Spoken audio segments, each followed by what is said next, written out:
Alright, here we are, coming to you live from northern Wisconsin. This video here is going to be called Cattle Management Winter Style, like way up north. As you can see, there's snow, cotton picking everywhere. And we just came off of 3 weeks of absolutely blistering cold down in Minneapolis, which is where our TV news comes out of. They were talking about it being an average temperature of 8 degrees over the last 3 weeks. We were way colder than Minneapolis up here. We're about an hour and a half northeast of Minneapolis. So I'm saying the last 3 weeks, our temperature up here have been, our average temperatures have been below zero, with several nights of where it went down to 25, 26 below. So we're managing cattle in a really cold area. Here's our take on how we get it done. We start here at Jimmy's house. And here we are, going into the mudroom and getting our hose in a bucket. Some of you people know about this. I put a video up about this before. This is how we manage our water. Hose in a bucket, you can get it anywhere. We have 3 pieces here. Gives us 150 feet of hose in a 5-gallon pail. Here's where we hook it up. Here's where we go to with our hose in a bucket to our winter watering area right over here. So this contraption here is 2 plastic watering things, whatever you call them, one inside the other, with foam between them both.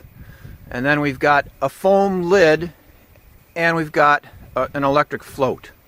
So we run the water from the house to here, and we can bring the hose into the mudroom every time we do it, so it doesn't freeze. It's eminently easy to manage.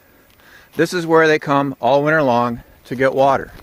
And as you can see, they don't hang around here much. They just come and get their water and they leave. We have several paddocks that we let them through in the wintertime. We're heading out to where their hay is, and we're heading out to where they are.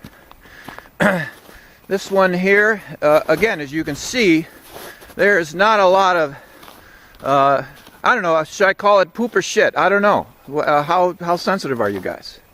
I'll come up with something. Anyway, we feed them mineral here, which is there. You know, we just, whenever it needs it, we bring it out. We do feed them a little bit up here when it's like super duper cold, and we have some hay in a truck nearby. We'll bring it out here. But we spread the hay around. We use small squares.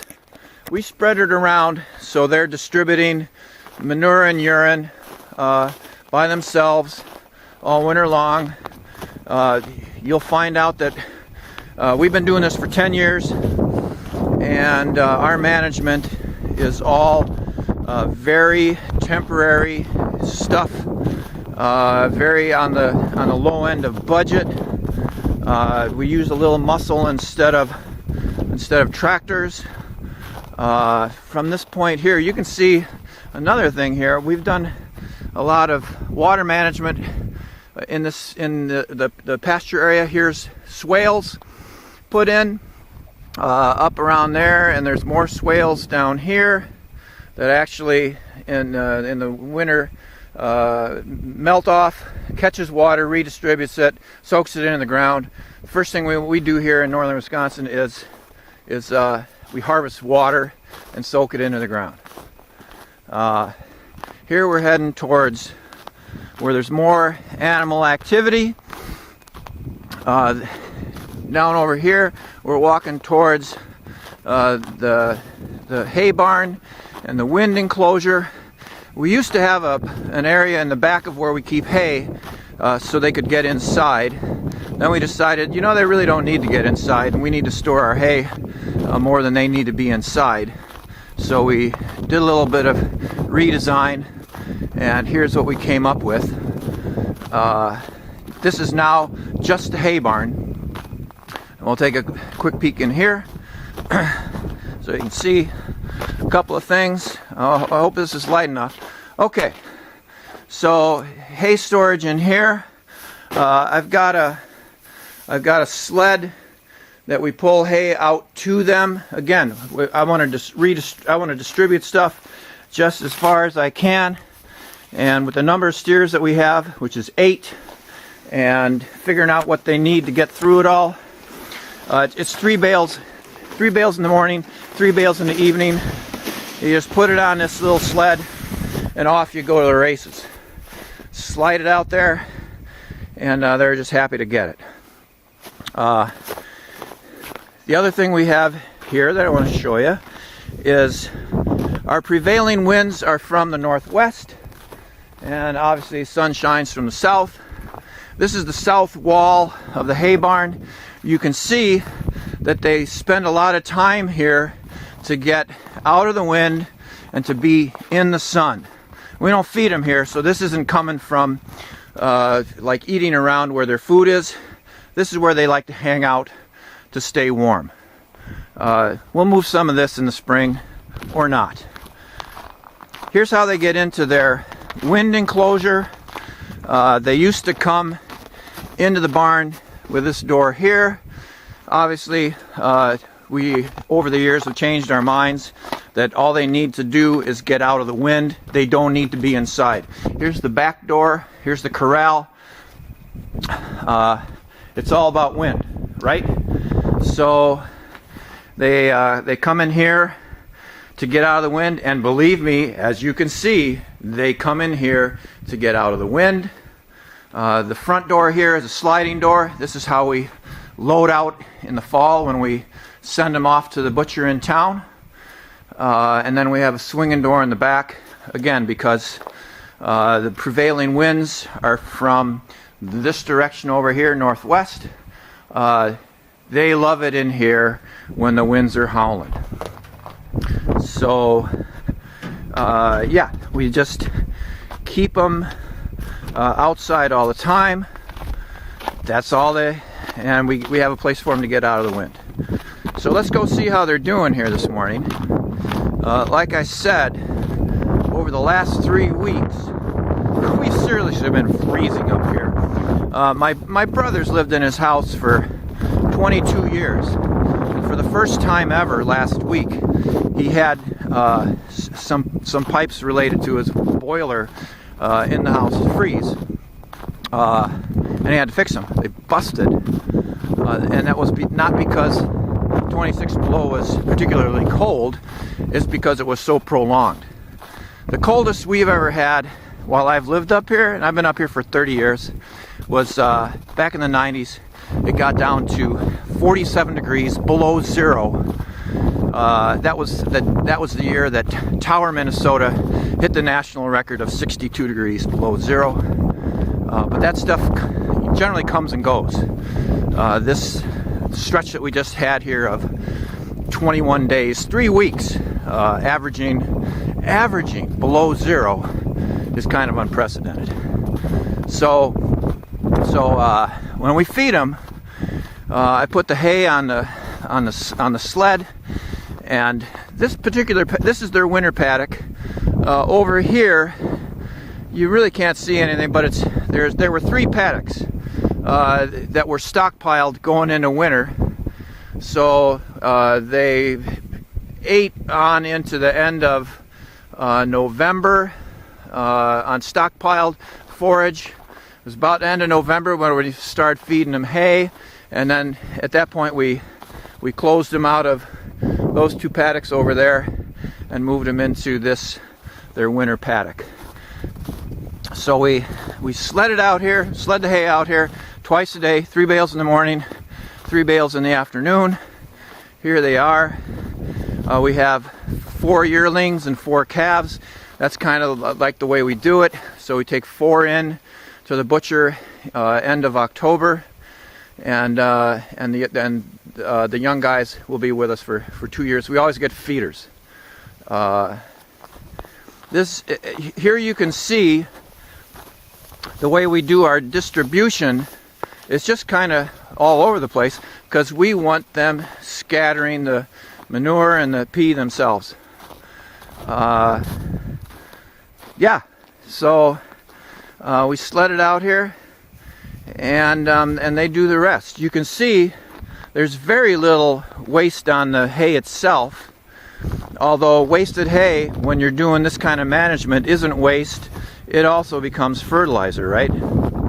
There is NPK in hay, and if you're doing big round bales, which we've done before too, to a limited degree, you do get fertility out of the NPK that's just in the hay.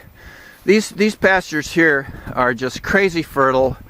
It's just terrific, and as you can see, when they're out here, they actually have their favorite places they like to hang out. There's again, wind comes from that way, so there's a wall of fir trees here that keep the wind down. They actually like to come out here when it's cold. It's one of their preferred areas to be if there's no wind. So right here again is where they like to be, and they sleep on the snowpack, and they sleep on their manure, and it keeps them a little warmer if there's no wind. If there is wind, they do go into the corral area to get out of the wind. Otherwise, they just are doing great, and you can see that we have very little wasted hay. The hay this year is not as good as it was last year. Seriously, we had perfect hay last year because of the timing in the summertime. They had the summer shits all winter long. It was great. This year, the weather during hay season was a little rainy. The hay had to become a little more mature, so you can see that it's not as runny as it is in the summertime. There's a little more it's a little more fibrous, but you know, it's okay. They're doing just fine. And if they could greet you, they would, but right now they don't care that we're filming them. As you can see, they're just eating. They just love it. They just love this stuff. So that's probably long enough. This has been winter management of holistically grazed steers in the wintertime in northern Wisconsin. If you have any questions or comments, post them up there on our YouTube page. If you haven't been to our YouTube page, we've got a really good one with lots and lots of these kind of videos, pretty basic stuff, no music, no editing. I try to have the commentary as clear as I can. Sorry if I botch it here and there, but yeah, this is enough for today. Get in touch with us if you can. On our, obviously where you're seeing this is on our Anathoth Community Farm Facebook page, which is really good. I encourage you to go to our YouTube page and subscribe. There's lots and lots of good stuff there. We do beef, we do pigs, we do chickens for meat, we do chickens for eggs, maple syrup, a 2-acre organic garden that we actually wholesale winter storage vegetables to our local food co-op here in Luck in the fall and winter. We got a lot of stuff going on here. So that's it. I hope you enjoy this. It's lovely up here right now. We got a break in the weather for 2 days here now, and then tomorrow afternoon into evening we've got some rain turning to snow, and then we go back below zero Thursday and Friday. Like they're talking 16 below again. You sissies out there. There's people that are further north that know what I'm talking about. But this is all to say you can manage these animals and they stay happy, they stay healthy, you don't break your equipment, your water's not freezing. You can do this cold weather management on a budget. Have a great day. Thanks for paying attention. Hope this is helpful.